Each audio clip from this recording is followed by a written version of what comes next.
Bismillah, alhamdulillah, ala nikmatillah, la hawla wa la quwata illa billah.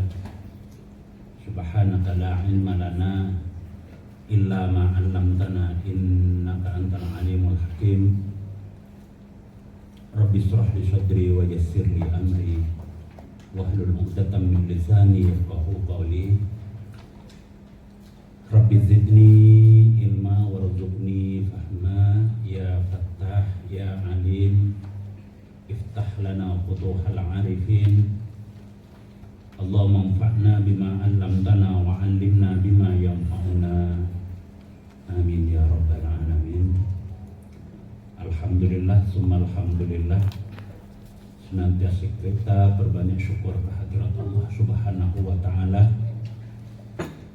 Apapun kondisi, situasi yang kita terima, kita yakini bahwa semua itu adalah pilihan terbaik yang Allah suguhkan kepada kita. Semakin kurang rasa syukur seseorang, itu akan semakin memperberat beban kehidupannya. Kemudian Bapak Ibu rahimakumullah, kita senantiasa belajar berproses untuk senantiasa menjadikan setiap karunia Allah semuanya untuk kita jadikan sarana semakin dekatnya diri kita kepada Allah. Apapun Allah berikan sehat, kita jadikan kesehatan itu sarana untuk semakin dekatnya diri kita kepada Allah. Sebaliknya Allah karuniakan dan Allah pilihkan sakit buat kita. Kita berupaya untuk kita jadikan sakit yang Allah anugerahkan itu sarana semakin dekatnya kita kepada Allah. Kemudian kedua, untuk mewujudkan rasa syukur kita, juga kita perbanyak bacaan salawat serta salam kita sampaikan kepada Nabiullah Muhammad sallallahu alaihi wasallam sebagai bagian dari apa yang sangat dianjurkan oleh Allah, dan mudah-mudahan dengan kebiasaan kita memperbanyak sholawat menjadikan sebab kepantasan kita untuk memperoleh dan mendapatkan bagian syafaat dari beliau.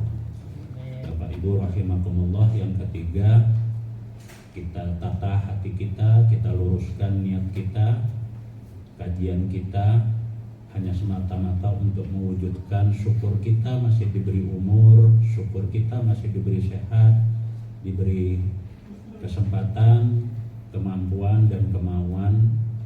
Mudah-mudahan dengan niat ini saja Allah akan memberikan kemudahan kepada kita untuk menangkap setiap pesan-pesan dari ayat-ayat Al-Quran yang kita kaji, dan akan menjadikan tambahnya ilmu manfaat yang akan menjadikan semakin sempurna dan kokohnya iman takwa kita kepada Allah.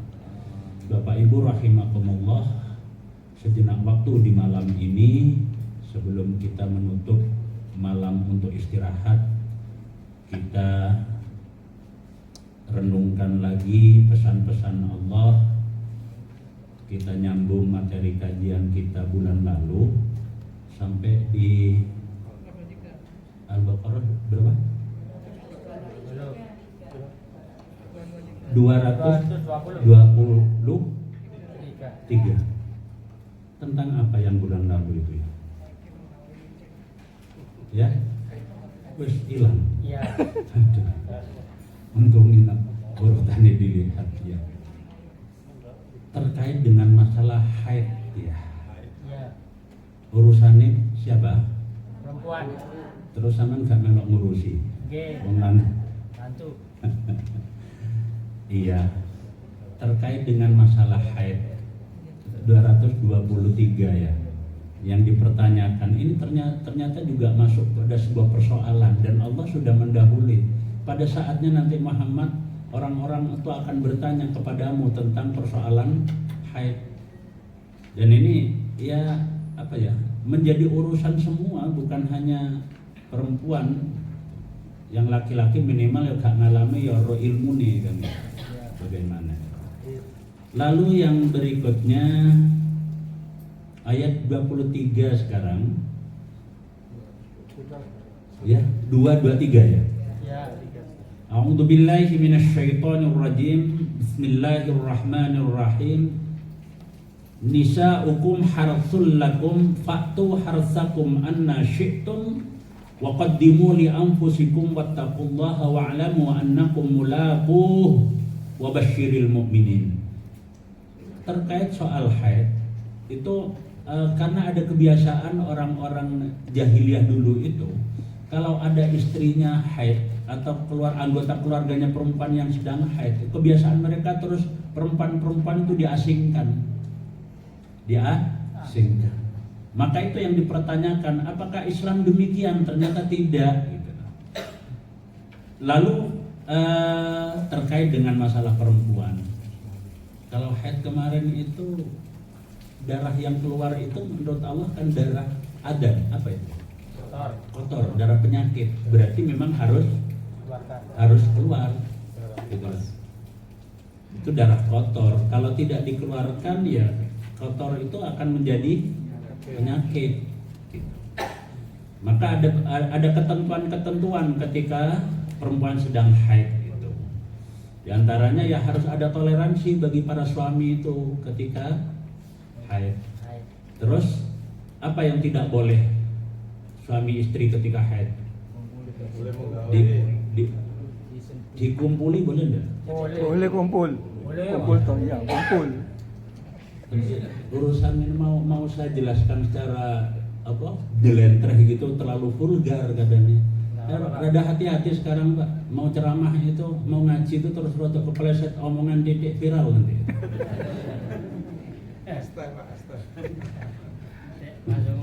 Ya Allah, ya. Ada saja ya fenomena hidup ini ya. Dan itu memang tidak bisa dihindari kayak begitu. Boleh jadi itu caranya Allah negur seseorang, caranya Allah mengangkat derajat seseorang, kan kita sing kebaca itu sing gak melok lapo-lapo terus melok ngomel itu. Baik. Ini urusan masalah perempuan lagi. Nisa'ukum, perempuan kalian, ini maksudnya apa? Istri. Al-Quran ini bahasa Allah itu tidak sedikit yang menggunakan kalau hal-hal yang vulgar itu dengan bahasa-bahasa yang sifatnya majas. Apa kata majas itu? Kiasan. Gak.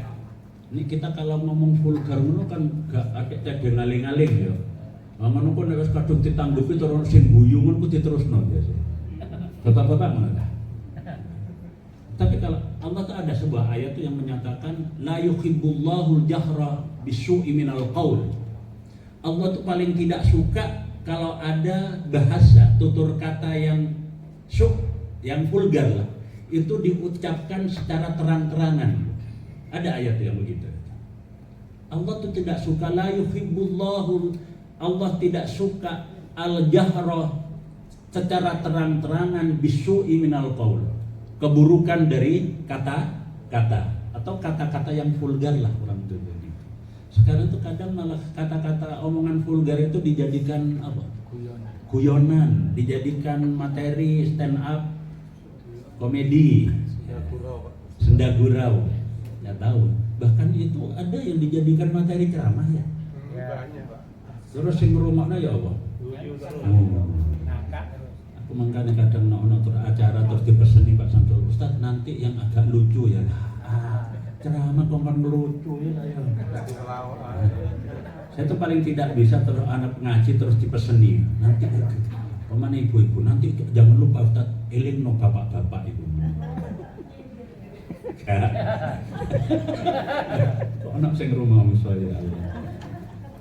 Nisa'ukum, istri-istri kalian itu oleh Allah diibaratkan seperti harsun, ladang. Jangan kebaperan dulu ya ibu-ibu ya. Masa aku dipadakno karo. Di tafsir Ibnu Katsir itu disebutkan ladang yang dimaksud itu adalah waqa'an walad, tempat apa ya? Bercocok tanam anak. Apa lek wong Jawa ngarani peranaan. Itu memang kodrat gitu. kodrat. Petani nggak punya ladang apa? Ya, bukan petani. Iya. Terus kalau ibaratnya petani tak punya ladang seperti suami apa? Tak punya istri. Coba perasaan yang ngomong itu.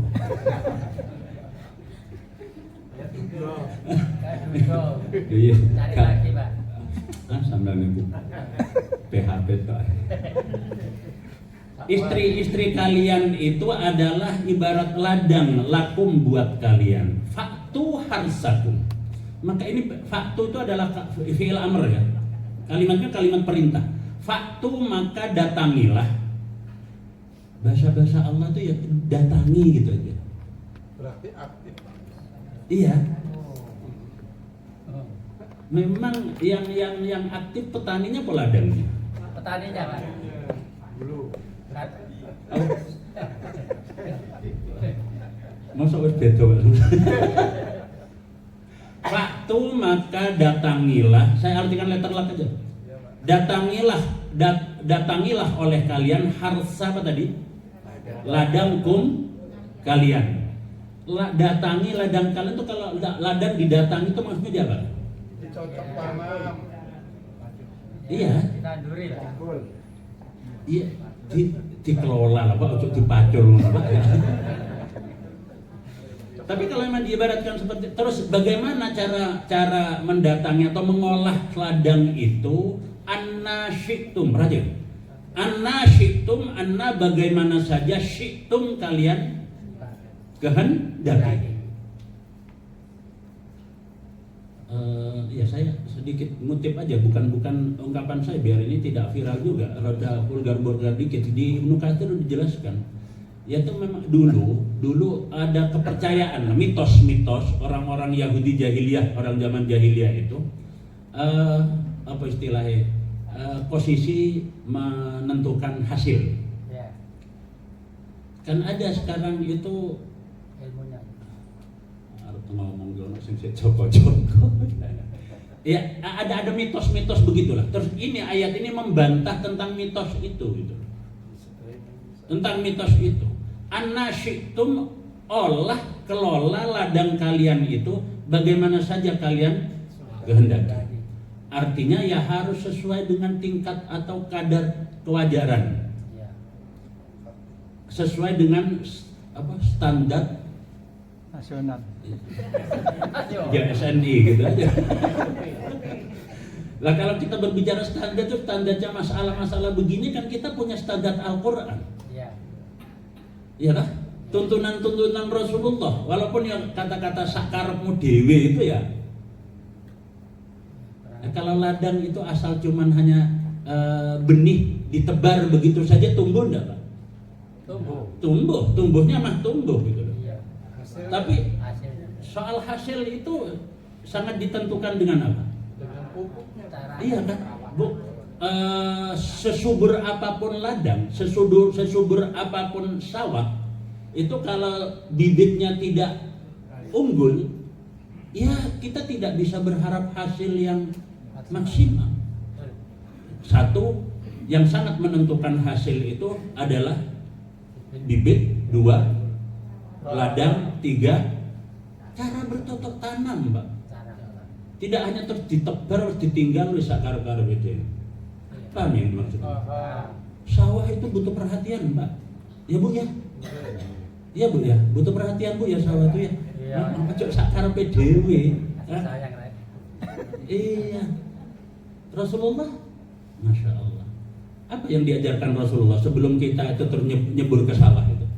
Ya, mandi dulu lah.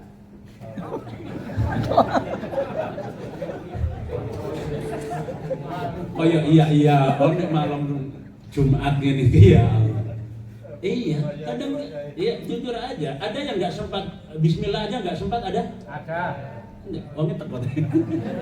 Ya Allah, wong kon Bismillah tok ngono ku wong sing lanang gak sing wedok tutur jawabane mana sempat ngono lho. Allah Akbar. Lah ini ki modele hasil dadi anak-anak sing ya apa lho ki. Ya toh? Apa mana terus ya macam-macam lah sekarang itu yang namanya teknologi mengajari kita itu ya. Ya. Ya Allah. Terlalu sama teknologi gitulah. gitu loh. Tuntunan Rasulullah sudah terlalu cukup. Pak, Ya. Bu, ada risalah Rasulullah.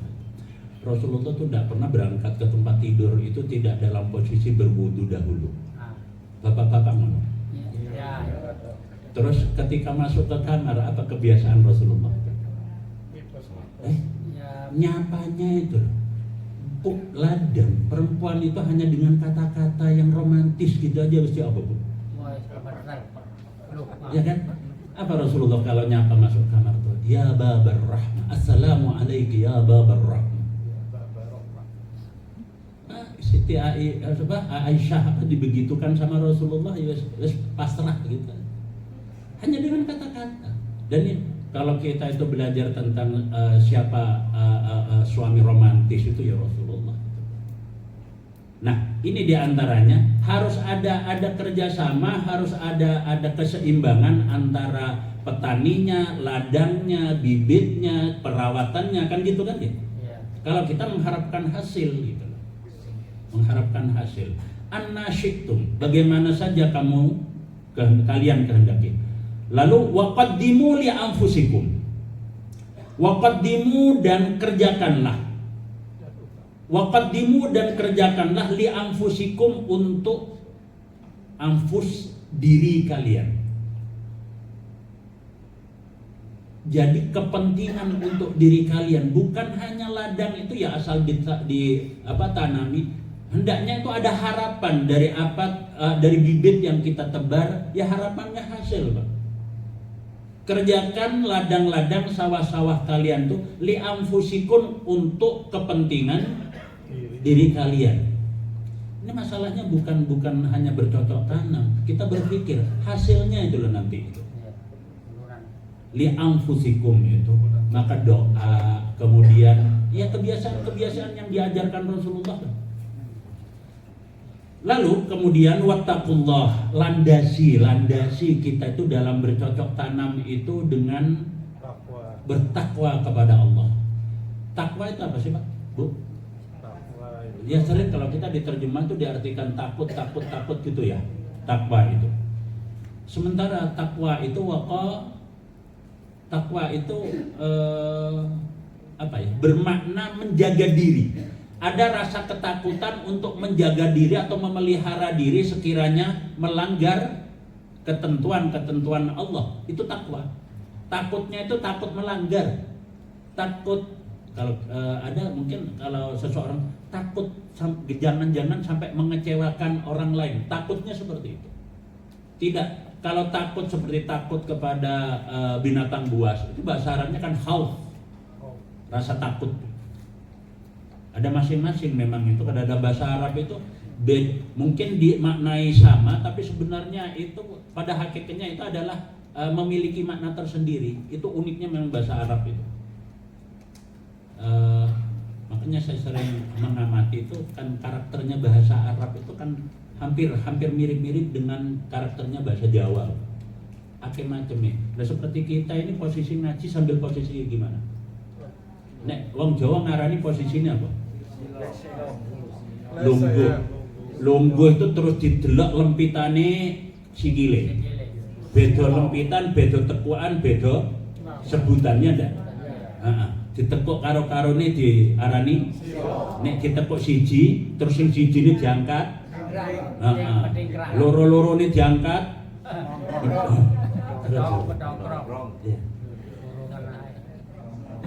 Iya, bahasa Arab juga begitu. Nah, contoh lagi kalau dalam bahasa Jawa itu ya, Pak, yang kita makan sehari-hari itu apa sih?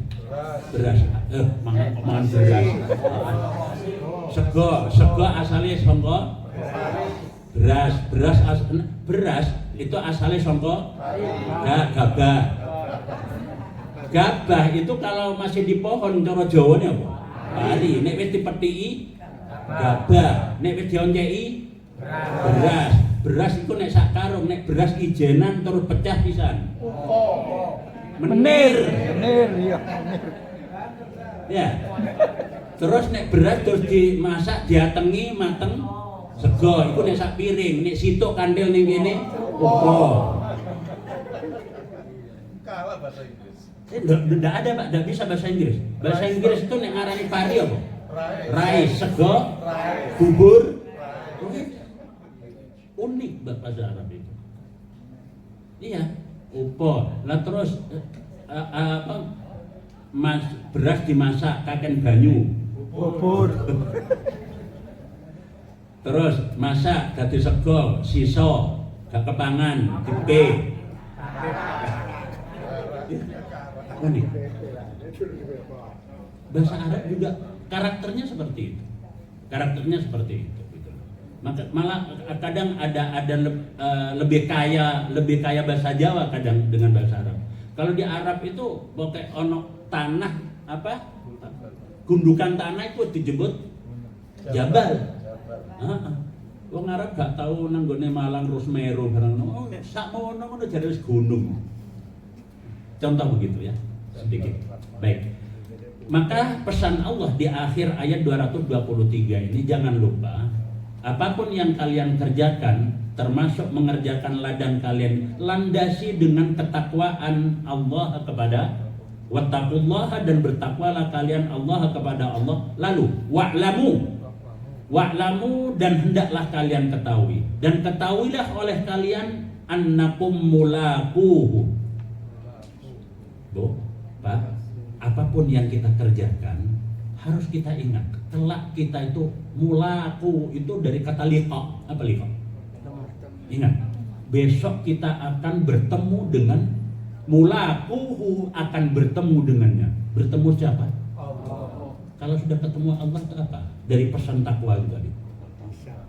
Apapun yang kita lakukan wajib dan harus untuk kita masalahnya di sini.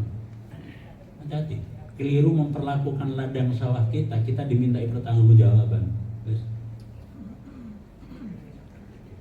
Bu, Islam, Al-Quran itu sampai persoalan-persoalan di tempat tidur itu saja itu ada adabnya, ada aturannya. Makanya kita itu benar-benar dipesan apa-apa itu akhlak, adab itu adalah di atas ilmu.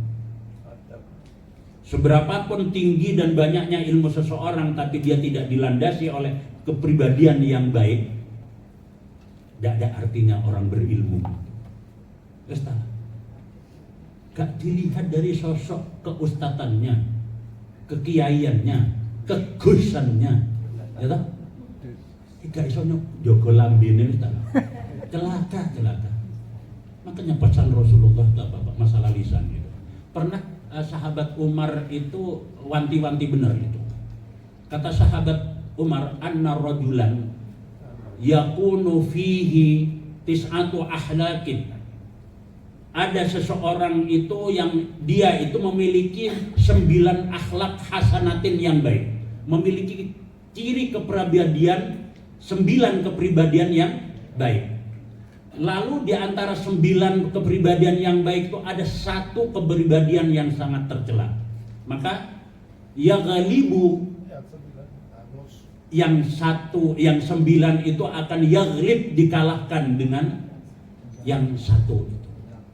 Kemudian sahabat Umar itu di akhir fatwanya ini, ittaqu itsarul lisan. Hati-hatilah kalian, waspadalah kalian itu tentang tergelincirnya lisan. Lisan itu, lidah itu kalau bahasa kita dasar lidah tak bertulang. Atau ibaratnya lidah itu ibarat seperti pisau bermata 2, Bu. Sama-sama tajamnya. Salah kita itu dalam kita menggunakan pisau, salah tajamnya pisau itu satu sisi bisa mencelakakan, satu sisi bisa menguntungkan. Salah kita menggunakannya, makanya itu pesan sahabat Umar, hati-hati dengan tergelincirnya lisan itu. Lalu Rasulullah juga pernah wanti-wanti ini, salamatul insan fi hifdil lisan. Selamat-selamatnya manusia itu tergantung bagaimana dia itu mengelola lisannya. Juga ada hadis tuh ya. May yu'minu billahi wal yaumil akhir falyakul khairan aw liyasmut. Jika ada orang yang mengaku beriman kepada Allah dan percaya kepada hari akhir, hendaklah dia bertutur kata yang baik. Nek gak iso, tadi nek ana wong lakone apa-apa gak wani ngomong, mau meneng ae ngono ta? Perlu ngaji. Iya. Jangan, Pak. Dakwah itu jangan pernah berhenti. Gitu loh. Maka kita harus pandai-pandai memilih redaksi. Dan yang bahaya sekarang ini, ndak yang tua, ndak yang muda sama sekarang ini dengan teknologi. Jarang yang namanya lidah atau bibir berbicara dan mengeluarkan suara, tapi jempolan tak lata. Tangan. Dan itu lebih bahaya ternyata, Pak. Iya. Metik. Iya toh? Iya. Lambene gak muni, tapi kejempolannya terus ya. Apalagi. Dan itu masya Allah sampai viral, sampai rame. Itu yang namanya sosial media itu. Hati-hati ya. Bijaklah dalam menggunakan media sosial itu. Tergelincirnya lidah itu bukan hanya bisa menghancurkan satu orang. Baik. Wattaqullah, dan bertakwalah kalian kepada Allah. Kedua, wa'lamu, dan hendaklah kalian ketahui annakum mulaquhu, annakum bahwa kalian mulaquhu akan bertemu dengannya. Terus dalam pertemuan itu ada pesan, wabasyiris sabirin, wabasyiril mu'minin, sampaikan kabar gembira kepada orang-orang yang beriman itu. Maka acara pertemuan, agenda pertemuan manusia dengan Allah itu justru bagi orang-orang yang beriman itu satu momen yang sangat ditunggu. Ya toh? Orang-orang yang beriman itu tidak ada, Bu, yang ditunggu-tunggu dalam hidup ini kecuali hanya pingin segera bertemu dengan kekasihnya, yakni Allah. Dan syaratnya kita ketemu Allah apa? Hah? Sampean pingin enggak ketemu Allah kekasih jenengan? Halo? Enggak ya? Ya apa sih, Rek? Siapa sih yang paling kita cintai ini, siapa sih, Bu? Yang paling perhatian kepada kita siapa, Bu? Yang paling sayang sama kita siapa, Bu? Pernah sudah ketemu? Belum. Pengen ketemu? Syaratnya? Tentukan nanti. Mikir toh. Iya. Makanya ada sosok hamba-hamba Allah itu, Bu, ya. Justru kebahagiaan atau sesuatu momentum yang terindah itu tatkala dia itu diwafatkan. Makanya orang-orang saleh itu kalau wafat, jenazahnya tuh pasti dihantar dengan sunggingan senyum. Ono sing wayahe mati tapi gak karep, makanya terus jenazahnya ya Allah. Karena dia tidak rela. Ada ungkapan ya, hubbud dunya wa karahiyatul maut. Hati-hati. Orang-orang yang terlalu gandrung dengan dunia dan khawatir, takut akan kematian. Bu, padahal yang dalam hidup ini yang pasti itu apa sih, Bu? Orang yang ingin tambah sehat dengan cara berolahraga dan menjaga makanan, tambah sehat enggak? Ya, Mungkin tambah sehat, mungkin tambah mati neng lapangan. Ya. Tapi walaupun toh yang sehat, yang sakit, yang pasti apa?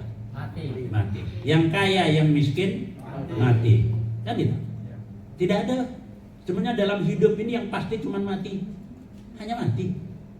Sedangkan yang lain tuh mungkin. Orang-orang yang bekerja dengan keras, mungkin dia tambah kaya, mungkin tambah bangkrut. Ya. Di antaranya. Maka perhatikan di pesan Allah. Ingatlah bahwa kalian semua itu nanti akan bertemu dengannya, dengan Allah. Dan pertemuan itu bagi orang-orang yang beriman itu adalah pertemuan orang-orang yang beriman dengan Allah itu adalah merupakan berita yang menyenangkan. Wabasyirih, dan sampaikan kabar gembira. Sampaikan kabar gembira kepada orang-orang yang beriman, kabar gembira tentang pertemuannya dengan kekasihnya. Baik. Ayat 224. Ini Pak.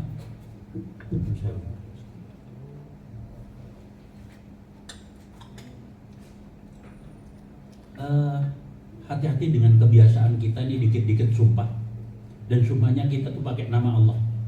Di dalam bahasa Arab itu yang namanya huruf qasam. Huruf qasam itu huruf yang bermakna sumpah. Itu ada 3. Wa, ta, bi. Jadi kita wallahi itu maknanya bahwa yang wawu qasam itu bukan dan tapi wa, demi. Ada juga bersumpah bukan dengan wallahi tapi tallahi. Jarang kita dengar. Kalau yang agak jarang-jarang billahi. Paling sering wallahi. Begini, saya mengawali ayat 224. Ada beberapa riwayat itu yang terkait dengan ayat 224. Sahabat Abu Bakar itu dulu punya macam keluarga yang selalu disantuni oleh Abu Bakar. Ya toh? Ya memang wis rondo lah Pak Samsul anjene. Yatim-yatim itu kebutuhannya dipenuhi oleh sahabat Abu Bakar. Terus terjadi peristiwa, Bu. Ketika ada peristiwa perang Badar itu, ketika rombongan pasukan perang ini pulang ke Madinah, sempat di perjalanan itu rombongan itu istirahat. Di barat kita itu di rest area gitu. Nah, istirahat, kemudian setelah selesai istirahat itu rombongan ini mulai melanjutkan perjalanan kembali. Saat rombongan ini sudah beberapa jarak dari rest area tadi saya ibaratkan, tiba-tiba Siti Aisyah ini keinget barangnya itu ada yang ketinggalan. Nah, terus kemudian izin kepada Rasulullah untuk kembali. Konon yang ketinggalan itu kalung yang dihadiahi oleh ibunya, Siti Aisyah.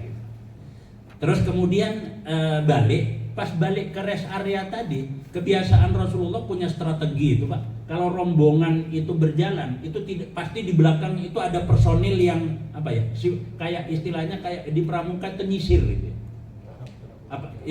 Begitu ini berangkat itu disisir di belakang satu, kemungkinan ada yang orang-orang yang ketinggalan anggota rombongan, atau kedua itu melihat suasana di belakang jangan-jangan ada yang nguntit, musuh yang nguntit. Nah, ketika orang yang bertugas menyisir perjalanan itu sampai dia itu kembali melewati rest area itu tadi, tiba-tiba kaget kok ada Aisyah itu sendirian di situ. Nah, dia itu bermaksud baik, Pak. Dia tuh kok ya agak enak kok sama istrinya Rasulullah kok sampai sendirian di situ. Ternyata sempat terjadi dialog, ditanya ya. Tapi dialognya tuh bukan berarti terus hadap-hadapan gitu loh. Dari jarak jauh lah. Karena itu syariatnya seperti itu. Nah, kemudian ambil inisiatif, Siti Aisyah itu disuruh naik ke atas ontanya dan dituntun oleh petugas penyisir ini tadi. Bu, ternyata di tengah-tengah medan perang itu orang-orang yang berperang itu selalu ada. Di perkumpulan manusia dalam urusan apapun itu selalu ada. Apa? Orang-orang munafik. Orang-orang munafik. Saya melok perang ke Badar itu loh juga termasuk diantaranya adalah. Nah, biasanya modelnya kayak gini, nih anak kumpulan gawine resek. Iya. Iya. Agak sulit. Dan itu kemudian konangan ada yang mengetahui di antara orang munafik itu Aisyah itu di atas. Wah, itu kesempatan, Bu, bagi netizen yang langsung putih foto di status viral. Wah, itu terus dibumbu-bumbui ya, tuduhan tentang dia sampai kepada tuduhan perselingkuhan itu. Dan itu Rasulullah sendiri dengar, hampir Rasulullah juga sempat tersulut emosi. Sampai rombongan ini di Madinah, orang munafik ini sebelum rombongan Rasulullah nyampe, dia tuh sudah duluan ke Madinah. Apa kerjanya? Ngomong neng dindi, warkop-warkop ngomong. Aisyah. Nah, sampai di Madinah itu viral, Bu. Viral, berita itu viral. Lalu termasuk keluarga yang disantuni siapa tadi? Abu Bakar. Sahabat Abu Bakar itu termasuk orang ya, termasuk bagian dari netizen yang ikut posting gitu. Sahabat Abu Bakar tahu. Terus sahabat Abu Bakar nih saking marahnya bu, putrinya difitnah seperti itu. Abu Bakar tuh bersumpah serapah istilah kita. Dan itu sumpahnya itu biasa itu sampai sekarang kan orang-orang di Arab itu ngenyang bareng. Wallahi ya. Iya. Saya ikut kak wallahi. Indonesia pelit. Iya. Abu Bakar gini, demi Allah sejak hari ini, mulai hari ini saya tidak akan menyantuni keluarga itu lagi. Kemudian turun ayat 224 ini. Ceritanya begitu. Maka hati-hati, dikit-dikit sumpah itu. Tapi nanti di 225-nya itu dinetralisir itu. Sumpah yang bagaimana sih yang sampai efeknya sampai menimbulkan efek dosa itu. Baik. Wala taj'alullah, wala dan janganlah taj'alu kalian menjadikan. Wala dan janganlah taj'alu kalian jadikan Allah. Jangan kalian biasa menjadikan nama Allah urdatan penghalang li aimanikum pada sumpah-sumpah kalian. Sesuai dengan riwayat tadi ya. Jangan pernah kalian itu menggunakan nama Allah untuk bersumpah yang menyebabkan terhalangnya kalian berbuat antabarru, bahwa tabarru kalian berbuat kebaikan. Saya ulang. Wala taj'alullah, dan janganlah kalian menjadikan nama Allah urdatan sebagai penghalang li aimanikum pada sumpah-sumpah kalian antabarru, bahwa kalian akan berbuat baik. Jangan sekali-kali kalian itu menggunakan nama Allah bersumpah untuk kalian berbuat kebaikan. Itu contohnya gitu. Mbok kesenggol omong opo, mbok keliru ngomong opo, kan moro-moro alah wis gak kadene. Mulai sok kemis aku gak melok ngaji neh. Gak oleh Bapak gitu. Demi Allah, petuk wonge gak bakalan tak sopo lho. Nyapa negur itu perbuatan baik bukan? Tapi kalau sampai bersumpah untuk menghindarkan diri dari berbuat kebaikan itu sangat dikecam oleh Allah. Berarti yang tidak boleh bersumpah dengan menggunakan nama Allah. Lalu berarti pakai nama yang lain. Petuk wongnya tak, pokoknya tak dungan muga-muga sambil berdek. Sumpah. Wala taj'alullaha urdatan li aimanikum an tabarru. Kemudian watattaqu wa tuslihu. Kalau terlanjur seperti yang kan Abu Bakar sudah terlanjur ya, bersumpah untuk tidak menyantuni itu. Maka watattaqu, dan takutlah, bertakwalah kalian. Yang kedua watuslihu. Apa islah itu? Perbaiki hubungan bainan nasi, di antara manusia. Jangan kemudian memutus hubungan silaturahim dengan apalagi bersumpah atas nama Allah. Sebenci apapun kita, ada masalah apapun kita, jangan sampai sumpah atas nama Allah itu menghalangi kita untuk berbuat tabarru tadi, dari kata bir. Ini contoh lagi. Baik itu bahasa Arabnya apa? Thayyib. Ada lagi? Khair. Ada lagi? Ya, bir, baik. Ada lagi? Ma'ruf, ihsan. Ya, itu contoh-contohnya itu ragamnya dialek bahasa Arab. Ya kayak di bahasa Jawa tadi. Sedikit ingat. Perintah Allah, pesan Allah, jika kita terlanjur, maka tarik lagi sumpah itu. Watattaqu, takutlah kalian kepada ancaman Allah itu.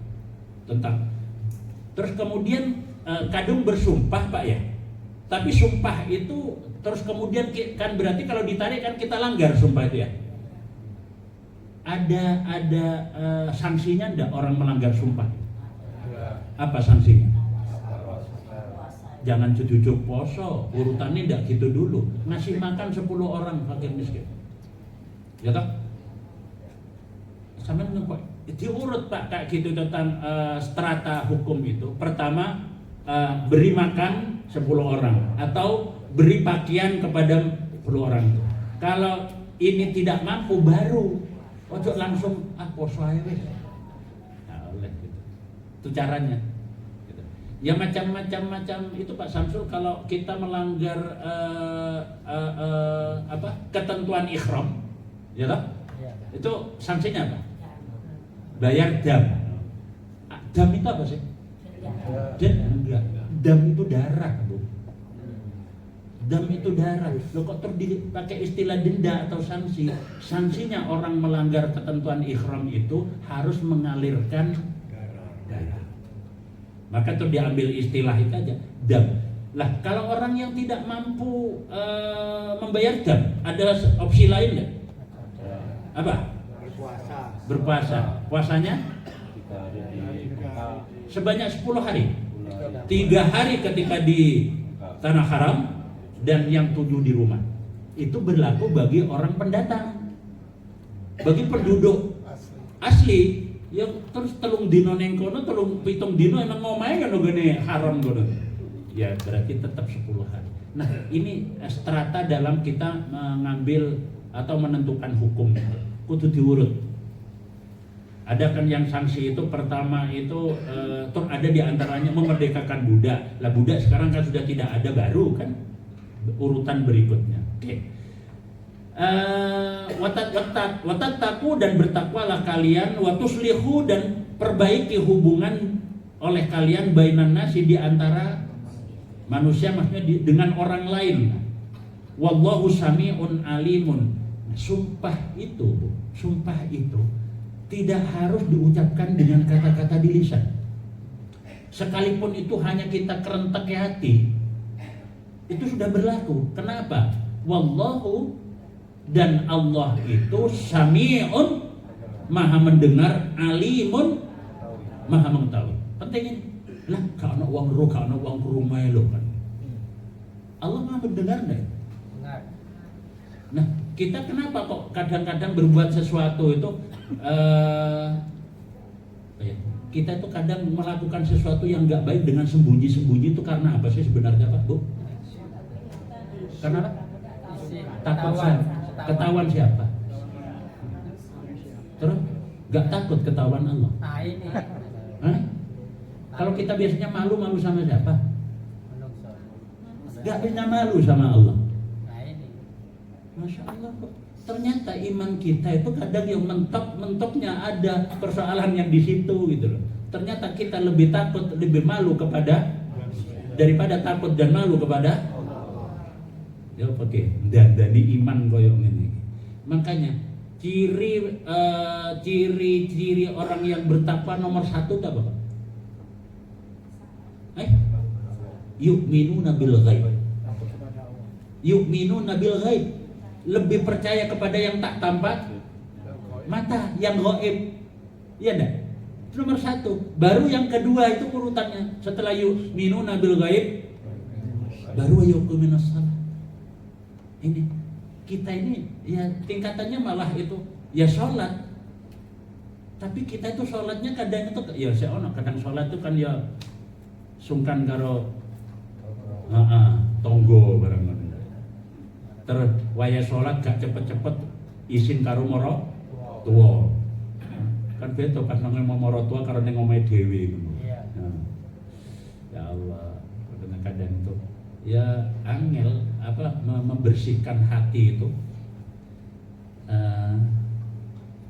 Sholat karo moro tua terus kon ngimami pisan. Nah, kira gak ojo duhur karo asar kan. Pas maghrib ngono iku. Ayo kira-kira surat sing diwaca nang gone ngimami maratuwa karo salat ijenan ngono padha ben. Ini karo maratuwa suratnya apa? Ini dhewean langganan. Gak enak toh mosok nang gone marok kan. Ya, hati-hati kayak gini. Pemane terus rakaat pertama itu padahal saya salat ijenan kok ya qul a'udzu birabbil falaq, qul a'udzu birabbil giliran terus ana makmum masbuk jawil atau komburi. Rakaat kedua mari al-ikhlas maro langsung buat duha. Bu, noto hati ya, ini penting bagi kita. Yu'minuna bil ghaib itu nomor 1. Ojo patek percaya dengan apa yang kelihatan mata. Apa yang kelihatan mata justru itu cenderungnya menipu. Menipu itu. Padahal kita itu ya itu, tingkatan kita kadang itu, kita itu baru pada tingkat itu kepada yang kasat mata. Oke, terkait dengan ayat 224, ayat 225 ini juga masih terkait sumpah. La yu'akhidukumullahu billawi fi aimanikum. Nah ini tidak sembarang sumpah kok sama Allah itu terus diberlakukan. La yu'akhidukum, la tidak la yu'akhidu, dia menghukum kum kalian. Dia siapa? Allahu Allah. Allah itu tidak serta-merta berlakukan hukum pada kalian. Billawi lagha, billawi terhadap kesia-siaan, terhadap kesia-siaan fi aimanikum. Tadi apa aiman? Sumpah kalian. Aiman itu al-yamin itu asalnya apa sih Pak? Al-yumna itu apa? Tangan kanan. Ashimal tangan kiri. Al-yamin tangan kanan. Lah kok terus diartikan sumpah? Loh ini kadang mengarti. Dan bahasa Indonesia itu tidak semua bahasa Arab itu bisa diterjemahkan secara benar ke dalam bahasa Indonesia. Makanya banyak kalimatnya sama, bahasa Arabnya berbeda, tapi terjemahannya yaitu tadi takwa ya takut, khauf ya takut, ya syah itu ya takut. Karena gak nemu yang pas itu. Makanya yang penting kadang Pak kayak gini itu belajar tentang bahasa itu dalam memahami Al-Quran. Kadang seseorang itu andalannya itu terjemahan terus digali lagi. Literaturnya dari mana? Ngaji nanggone Google. Ini ya, tapi kita ya sebenarnya tidak membatasi orang-orang mau berdakwah, tapi ya kapasitasnya itu harus gitu. Oke. Allah itu tidak akan menghukum kalian billawi pada kesia-siaan fi aimanikum, pada sumpah kalian. Allah tuh bahasanya kita. Allah tuh gak ngereken sumpah yang sia-sia, itu maksudnya ya yang tidak ada gunanya. Terus walakin dan akan tetapi yu'akhidu tadi apa? Dia akan menghukum kum kalian justru yang oleh Allah tuh direken, bahasa saya tadi ya, adalah bima kasabat qulubukum, bi terhadap ma apa yang kasabat diperbuat qulubukum hati kalian. Kalau orang-orang Arab itu Pak, pokoknya ngomong apa titik mesti ono apa nyelatuki wallahi ya haj wallahi, apa ngomong apa titik wallahi itu kalau di kebiasaan orang-orang Arab kayak gitu tuh apa istilah wong Jawa itu apa gocangan apa? Iya, wis dadi biasaan wis kapelen nak nggone lambe wong. Jadi dan sumpah-sumpah yang model ungkapan titik-titik wallahi titik-titik wallahi manapun la yu'akhidukumullah. Allah tidak menerapkan hukum kepada sumpah yang model begitu. Tapi justru yang Allah terapkan hukum itu sumpah yang didasari oleh kedalaman hati. Bima kasabat qulubukum wallahu ghafurun halimun.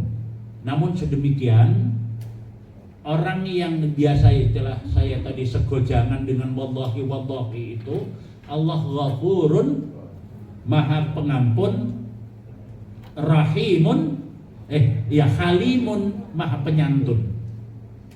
Allah itu tidak pendendam. Allah kemudian tidak serta-merta menerapkan hukum itu.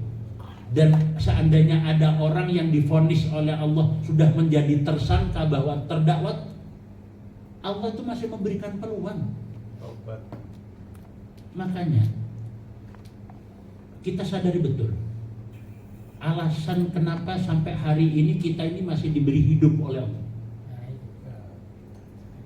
Pak, ada enggak Bu di antara kita ini seseorang yang kita tahu entah kerabat kita, entah teman kita dulu itu tahun lahirnya sama dengan kita? Ada? Punya? Ada. Dan dia tuh sudah 5 tahun yang lalu wafat? Ada. Ada? Tahun lahirnya sama?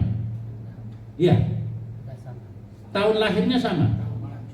Lahirnya sama ya, tahun 1960 misalnya, 1965 misalnya. Tapi dia itu sudah lebih dulu meninggal. Ada? Ada. Dan kita lahirnya tahun yang sama, tapi dia tuh udah 5 tahun yang lalu sudah meninggal. Kok kita sampai hari ini masih hidup? Apa kira-kira alasan? Ya suruh tobat dulu. Gitu ya. Terus Dari sana. sudah 5 tahun yang lalu ada yang meninggal seumuran kita, bahkan ada yang 10 tahun yang lalu. Sadar enggak? Kita selama 10 tahun ini progresnya gimana? Ya, Tambah api apa? tambah. Nah ini apa Pak Samsul, progres apa? Ya Kemajuan. Ada kemajuan apa Pak selama 10 atau 5 tahun terakhir ini? ya lumayan. Penting bagi kita itu Pak. Lalu podo-podo ae. Nah terus apa kita ya? Maka kata Rasulullah itu, ada pesan Rasulullah yang perlu kita jadikan renungan. Seseorang itu, jika seseorang itu kok hari ini itu lebih jelek dari hari kemarin, maka dialah orang yang bahkan Rasulullah bilang, orang yang progresnya hari ini itu prestasinya sama dengan hari kemarin, itu masih dikategorikan orang yang rugi Pak. Tapi kalau lebih jelek itu adalah orang yang muflis, bangkrut. Kok wingi hari ini kok prestasinya sama dengan hari kemarin, rugi ya. Apalagi kalau sampai hari ini lebih buruk, lebih jelek dari kemarin, bangkrut dia, muflis. Nih, nah kita coba kita renungkan, ada orang-orang yang seumuran dengan kita, lahirnya sama, tapi dia bahkan ada yang lebih muda dari kita, itu sudah mati duluan ya. Ya. Banyak Pak. Kenapa? Kenapa kita ini urusan dunia Pak Samsul, Masya Allah, pembukuan kita tuh detail Pak. Dan kita tahu hari ini kita mengalami keuntung dan rugi itu dalam bisnis tuh bisa terpantau, terkontrol enggak Pak Samsul? Bisa. Tapi kalau urusan akhirat kita untung dan rugi kerasa apa enggak? Ya, kadang-kadang. Halo, Rosok Pak. Kadang-kadang. piye rasanya rugi ku piye Pak? Udah ngamuk ya. Kayak wis lewat gitu aja. Ya Allah, kadang ya mari nggawe dosa wingi ku mbok wis sadar eling, terus istighfar, taubat gitu ya. Isu. Ya Allah, naudzubillah. Ayo Pak, kita perbaiki. Ayo kita wa aslihu dan perbaiki. Kata sahabat Umar itu gimana juga pesannya? Hasibu anfusakum alla antuhasabu. Hisablah diri kalian. Dihisab ya Pak? Hitung. Apa ngomong disedot itu? Sama apa kadang-kadang? Evaluasi, audit diri kalian itu sebelum saatnya kalian nanti diaudit oleh Allah. Penting. Kita punya catatan pembukuan akhirat mana? Belum Pak. Ini catatan pembukuan dunia detail ya. Pemane sarjana ekonomi wah wes. Allah Akbar. Bapak Ibu, kita dihadirkan Allah di tempat mulia di majelis ini. Satu, kita ini apa ya? Momentumnya hanya satu kok kalau bagi saya tuh. Buat watawasau bil haq watawasau bis sabr. Kita saling berwasiat tentang yang hak, yang benar, dan berwasiat tentang kesabaran. Hidup ini butuh sabar. Menjalankan ketentuan-ketentuan Allah itu perlu sabar. Orang tidak akan pernah sempurna, tidak sempurna sholat seseorang kalau tidak didasari sabar. Bukan hanya ikhlas, butuh sabar. Sabar Pak. Sabar. Ya, nek gak sabar, seisak petang rakaat pengen Loro. dadekno loro ae gak sabar iki. Gak telaten, sabar, telaten. Sekalian ke ayat ini juga terkait masalah sumpah 226. Ini tapi terkait dengan masalah suami istri ya. Nah, Terkait dengan masalah suami istri. Pernah Bu, kalau dalam rumah tangga itu Pak Samsul kan ada, pertama itu adalah istilahnya nikah. ya.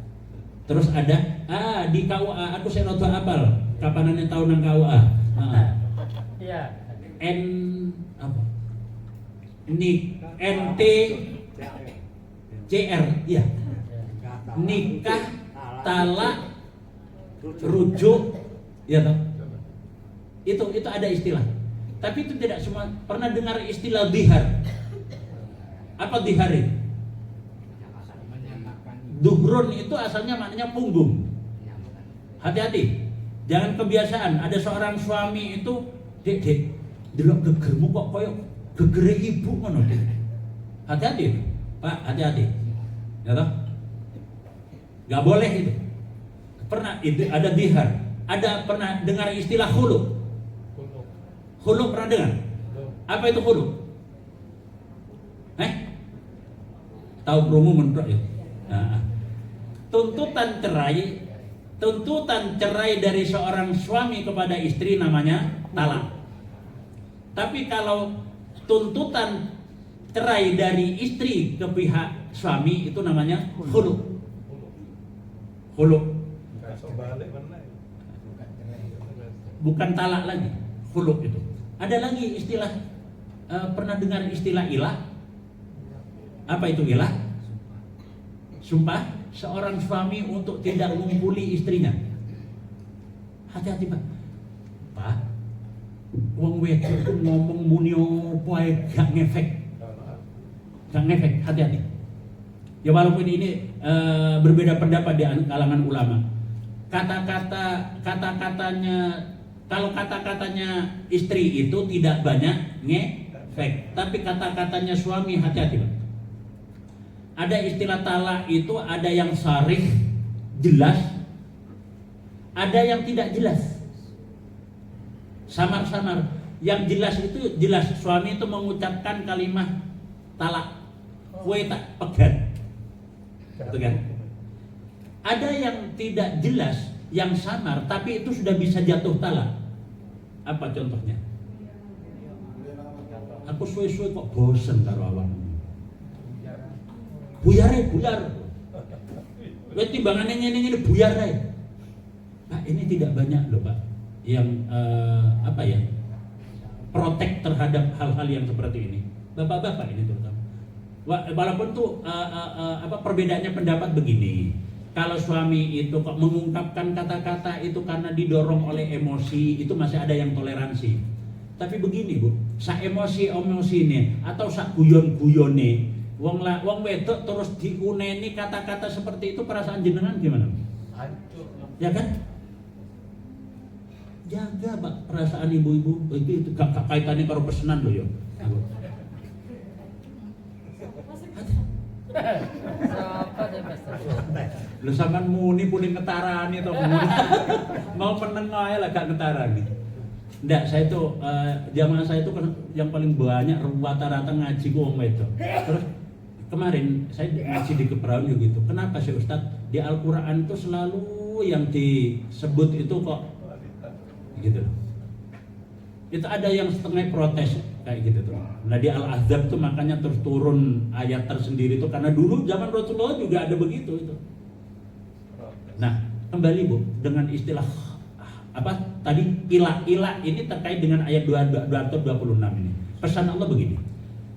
Lilladina, bagi orang-orang yang yu'luna, mereka mengilah. Masih dipahami ya istilah ilah ya? Seorang suami yang bersumpah untuk tidak ngumpuli istrinya. Ya toh?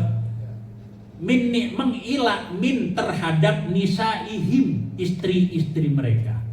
Bagi laki-laki, bagi suami-suami yang mengilah istri-istri mereka, tarabbusu, perhatikan, nek wis kadung sumpah gak bakalan ngumpuli istrinya, maka berlaku tarabbusu, hendaklah dia itu menunggu atau menunda.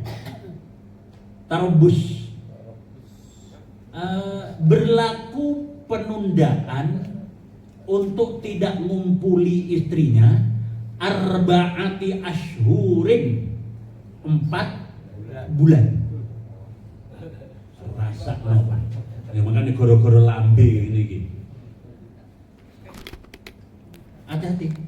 Kadung ngomong bukan pencak emosi itu untuk tidak kumpul, dilarang dia itu melakukan perkumpulan selama 4 bulan. Itu kan podo karo berlaku iddah akhirnya. Dan itu setara dengan iddahnya wanita yang dicerai mati. 4 bulan tambah 10 hari. Pak, ini ayat jujur ini memang objeknya kepada kaum suami ini. Hati-hati benar ini. Kalau kita memang itu mencamkan tentang pesan-pesan Allah. Laki-laki yang terlanjur mengilah istrinya, maka berlaku tarabbusu, penundaan, masa tunggu, waiting list. Arba'ata ashhurin entenono rasa no dek wayo danudan ini bisa. Lah aku gak masalah. Pak ya, saya emosinya kendalikan emosi kita. Jos pleng Pak, mandi Pak, ucapannya laki-laki itu. Dan ini saya sering itu kadang khutbah nikah itu perlu hal-hal yang kayak gini ini disampaikan dan dibekalkan itu. Mungkin kalau tahun-tahun pertama itu masih seneng-senengnya, ya Allah. Pemanin kok wis gede, ya Allah. Mohon doanya ya. Ya. Ananda Pak Samsul bulan Desember, ya Allah. Mudah-mudahan dikasih kelancaran, kemudahan. Putunya Pak Samsul, ya. Ya Allah. Terus aku ndak ketularan, untuk imang-iming Pak Samsul. Ingin nonton foto Pak Samsul. Ya Allah. Wani dapat. Sehat ya, dalam sehat ya. Bu Muna, bes. Allah. Mari gini wis Desember. sing nyeluk iyang dudu Pak Samsul. Samsul. Nek Pak Samsul iyangnya lah sayang. Nek putune yang ti. Weh dan mari Pak Samsul katakan putune iki tertunda itu masa healing. Ya Allah, iya Pak Bu, camkan apa yang dipesankan oleh Allah. Hati-hati ini. Dan ini efeknya. Nah kalau terus bagaimana sudah tahu begini. Nah, begini gak enak Pak ya. Angger ngomong kan karena hukum ya Pak Samsul ya. Tapi ya salah ya sampean saiki ngaji. Nah, maka mulai sekarang berlaku undang-undang ini. Kemarin belum tahu undang-undang pasal itu ya nggak ada. Pasal itu diterapkan kepada orang yang tak tahu hukum. Ya. Tapi begitu tahu salah sampean roh. Pak, titip betul Pak ya. Karena ini nanti menyangkut hal yang berhubungan dengan Allah. Lah misal kalau ketentuannya Allah tadi kan pasalnya konstitusinya gitu ya. Harus tidak dikumpuli selama, misal itu sudah larangan dari Allah, melanggar larangan Allah, hukumnya apa? Lah terkumpul selama 4 bulan setelah ilah itu kumpul apa? Naudzubillah. Bu, terus saya titip, ibu-ibu ya ojo meneng nek ono kayak gitu, kok terlanjur entah emosi, jenengan itu klarifikasi Bu ya. Ya ndak. Ya, Pak, sampean ngomong ngono ku mangu jane karepe piye? Itu beneran serius. Nek serius sampean kena loh ya. Kena pasal. Duduk masalah apa perlindungan perempuan bukan. Ini ya Allah. Bahaya Pak. Ini kadang saya itu penting kadang kepada anak-anak menjelaskan. Makanya saya berharap betul Pak Samsul nanti diisi dari majelis ini tuh juga ada macam pendidikan pranikah gitu loh Pak Samsul. Ini kalau tidak dibekali dari awal bahaya. Kadang kita kan pada ngalami ya masa-masa di mana kita berumah tangga terus dihadapkan kepada masa-masa yang kita terus dikit-dikit terpa dengan emosi dan sebagainya tuh. masa saat-saat kayak gitu Pak. Dan Masya Allah, nek wis podo emosi ini ono masalah kita menyelesaikannya dengan emosi, iblisnya itu Masya Allah. Pamane ning omah iku ora tau dinggoni salat sunnah, gak tau diwacane Quran, isine wis iblis tok ning omah. Hati-hati Pak. Yang menurut ternyata tukang ngompori iblis itu. Makanya bapak-bapak nih terlanjur mengucapkan ilah atau sumpah kayak gitu, yang sumpah itu mengandung makna talak. Cepat-cepatlah klarifikasi. Mah, sepurane mah, aku mau emosi. Aku njaluk sepuro, wis langsung balen. Ini kalau itu jatuh talak, itu talak yang bisa rujuk itu cuma talak 1 dan 2 loh Pak. Kalau terlanjur kata-kata ini jatuh talak ketiga, berbeda ketentuannya sudah itu. Laki-laki orang lain dulu. Iya, harus si perempuannya itu menikah dengan laki-laki lain dan nikahnya bukan nikah rekayasa. Ya tak? Sudah kadung talak 3, terus pingin rujuk, Kau kan uang. dolek uang. Rabin bojoku tapi mari ngono pegatan. Nek aku sing dikongkon aku gelem. Mari ngongkon megat yo moh aku ngono. Emang. Dolek gak nemu-nemu tambah ono sing nawani. Ya Allah. Pak, titip sekalian. Terus ibu, Pak, bapak-bapak tadi itu kalau kadung mungkin karena emosi atau karena luapan apa, cepat-cepatlah klarifikasi. Kalau enggak, maka nanti kalau sudah terlanjur itu akan berlaku masa iddah itu nanti. Kalau terlanjur itu memang serius, itu adalah talak gitu loh ya. Maka cepat-cepatnya rujuk dan simpel kok rujuknya, yang jaluk sepuro terus membuat pernyataan. Tapi ingat, itu harus diingat-ingat. Berarti sepanjang pernikahan itu sudah pernah jatuh talak berapa? 1. Kok gak sengaja kok mbuh suwe Pak 5 tahun meneh terus terucap lagi, berarti talak keberapa? Diakumulasi berarti. Iya, berlaku akumulasi itu. Lah mosok Pak wis 5 tahun, 10 tahun gak urusan pokok waktu itu. Maka kalau sudah kayak begitu, kalau sampai jatuh keluar kata-kata talak itu Pak, kan rusak yang namanya pernikahan itu. Ini penting. Saya tidak mengacu kepada masih perbedaan pendapat kata-kata itu, apalagi kalau sudah di KHI, kompilasi hukum Islam. Itu kalau di Indonesia itu talak itu harus diucapkan dan dinyatakan atas keputusan hakim. Nggone ning kene ketintang ngkuruh ngono. Dan ini banyak Pak sekarang kayak gitu itu yang kemudian tidak menyadari. Maka hati-hati, diperingatkan oleh Allah. Ini terkait masalah ilah tadi ya, belum masalah. Nah, tapi itu sudah nyerempet kepada talak ilah itu. Gitu. Baik. Tarabbusu, maka tunggulah arba'ati 4 ashhurin bulan. Fa'in maka jika fa'u mereka kembali, ya toh istilahnya wis balen gitu. Balik kok gak enak. Siji nang gone sofa, siji nang gone kok gak enak ya. Nah, tapi itu kalau talak 1, talak 2 Pak, itu tidak berarti terus harus tidak boleh pada talak 1, talak 2 itu terus kemudian perempuan atau istri itu meninggalkan rumah suaminya. Paham? Jadi tetap satu rumah, tapi tidak satu tempat tidur. Itu talak 1 sama talak 2. Sebelum habisnya iddah, maka kalau memang mau kembali, mau rujuklah. Tapi kalau memang mau diteruskan talaklah. Ini ketentuannya. Oke, fa'in fa'u, maka ketika sudah jatuh ilah tadi, fa'in maka jika fa'u mereka kembali, fa'innallaha ghafurur rahim. Wes, makanya itu tadi, enggak usah ribet-ribet. Apa mana lu menang KUA meneh. Bingung toh. Nah, IP. Ya udah, berdua aja dan enggak butuh saksi, enggak butuh wali.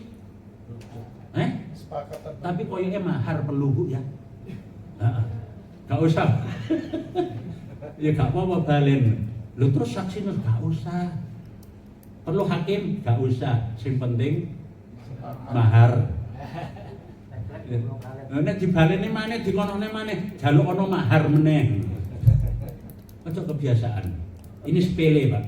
sepele tapi kadang tidak banyak yang tahu, sehingga terjadi pelanggaran-pelanggaran seperti itu tidak banyak yang menyadari bahwa itu sudah masuk kepada ranah hukum. Oke, sampai di 226 ini dulu. Ada yang perlu didiskusikan. Saya tak punya waktu sampai jam 12.